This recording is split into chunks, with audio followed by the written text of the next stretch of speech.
All right. Hey y'all, so I made that little clip about failure and being triggered, and I don't know, it's just been really difficult to talk about this because whenever I speak about failure in school to friends or colleagues, to people in life, my family, it's always like, oh, but you belong to be there, like you got this, everything's gonna be okay. I never said that I felt like I didn't belong to be here. That's not really a thought that comes to mind because I know I worked my butt off to get to this point. So I don't think that, this was just, it happened by chance. No, I know I put in the work to get here, but it doesn't, or in my mind, I thought that when I got here, I worked so hard, I struggled a lot. You don't take the MCAT 5 times and say that you didn't struggle, because I did. But for some reason, I thought that the struggle would be over once I got to medical school. I don't know why. So we had a UMed class, urban medicine class on trauma on Monday. Today's Wednesday. I was supposed to come home and record that video on Monday, but I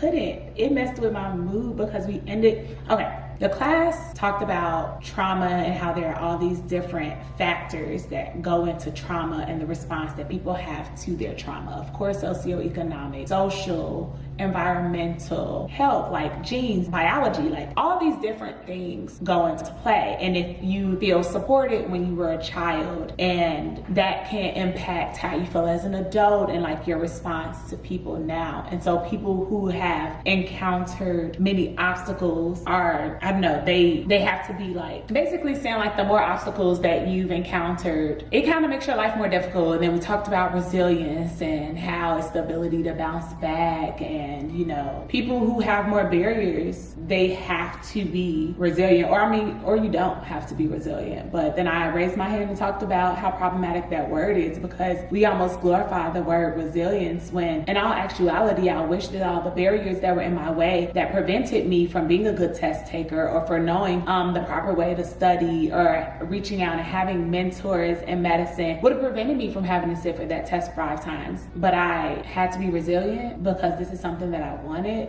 And the doctor leading the course, she totally agreed with me. But y'all, I don't know. We ended the class talking about failure in medical school and things that the institution can do to be proactive instead of reactive. And I was so passionate while talking about it because medical school is so hard. I feel like every day it's like something different. But yeah, I told y'all about failing that first exam. The isolation that I felt, like I couldn't talk to anybody. It wasn't that I thought I was the only person who failed. It was that I didn't want to have failed. I didn't want that to be my testimony. I didn't want that to be my story. I'm tired of making beauty out of ashes. Like, I want to be the person who puts in the work, studying these 10, 12-hour days, going to tutoring, having study group, and I show up for the exam and I look at the exam like it's not a foreign language and like this is something that's familiar, something I've been looking at for the past month and a half, but that hadn't happened. And so people were talking about how the institution can, not just tell us about the resources, but show us how to best use the resources, or how, and by resources, I mean like the Resiliency Center, PEP tutors, or learning specialists. And then how peers, like upperclassmen, will tell you third-party resources, use Boards and Beyond, use Osmosis, use Anki, but no one shows you, like, there's no tutorial on how to do these things. And I think that this could be a better use of orientation week so that students can hit the ground running on what type of learner am I? Like, when I went to med prep, I learned that I am a sensing learner. So when people say, oh, this concept is very intuitive, I'm like, well, I'm not intuitive though. So I intuitively do not understand it. Like, I need to see it. Reading something is very passive for me. If I watch a video, that's a little bit more engaging, but then I have to jump right into practice questions, or I have to get more comfortable with participating in class and just talking out loud in general. And I think that when I'm studying, I don't speak out loud. So like,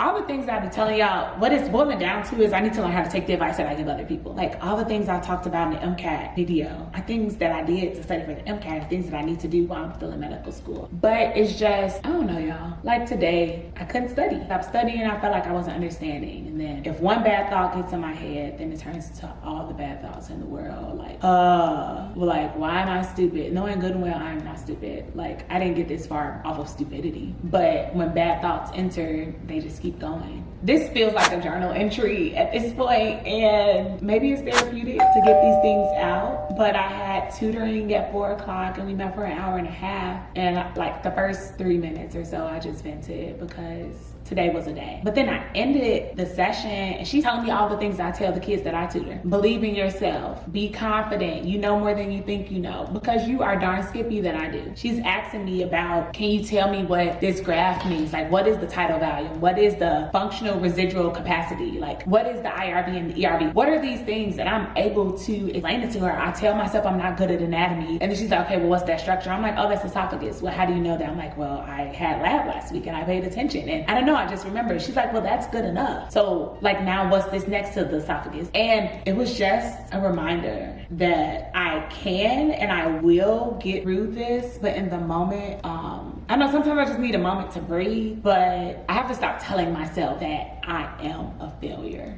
Because I'm not. I failed an exam. Like, an exam doesn't define me. And if anything, I learned from that exam. And when I retook it, I did 10 times better. Okay, well, not 10 times, but you know what I mean. I did tons better on the retake exam because I learned how to adjust my study methods. I'm not saying that I have it all figured out, because I don't. Medical school is harder than I ever thought it would be. But today, Wednesday, March 30th, 2022, I am choosing grace. I am choosing kindness. And I am choosing to celebrate every win that I get. Tutoring today was a win. It was a huge win for me. Talking to my friend and him encouraging me to just take the day off from studying, that was a win. Because my mind, it had the time to consolidate the information, and yeah, I needed that. But I don't know, maybe I'll have more or something else profound to say before I actually release this video. Who really knows? But it is hard, but I'll get through it. I'm not a quitter, and I've been saying stupid things, but I'm not a quitter. I'm not, and I'm going to find a way for this to work out. So yeah, that's my nugget of truth for you today.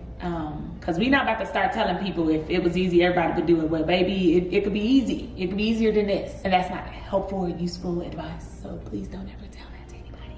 But yeah, I'm gonna get through this. Whatever you're going through, reach out to the people who are skilled to assist you. Cause I know that's what I'm doing. No more doing it on my own. I'm so proud of myself for getting a one-on-one tutor because I deserve that. Yeah.